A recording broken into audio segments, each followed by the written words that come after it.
একটা পাখির পেটের ভেতরে কোনো দানা পানি নাই, কিন্তু আল্লাহর উপর তাওয়াক্কুল করে পাখিগুলো যখন বের হয়ে যায়, বিকেল বেলা পেট ভর্তি করে, ওদর ভর্তি করে, আবার পাখির নিরে পাখিগুলোরে ফিরিয়ে দেয় কে?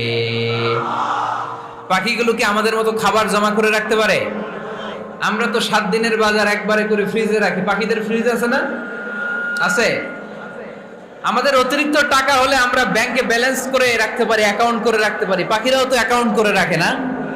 না, প্রতিদিন না খেয়ে বের হয়। কালকে ওই পাখিটা কি খাবে, কোন জায়গা থেকে তার রিজিকের ব্যবস্থা হবে, আল্লাহ ছাড়া কেউ জানে। এটার নাম তাওয়াক্কুল। এটার নাম কি? আমাদের সাধ্যের, আমাদের ক্যাপাসিটি, আমাদের ক্যাপাবিলিটির সবটুকু করে আমরা তাওয়াক্কুল করি একজনের উপর। চিল্লায় বলেন, তিনি কে?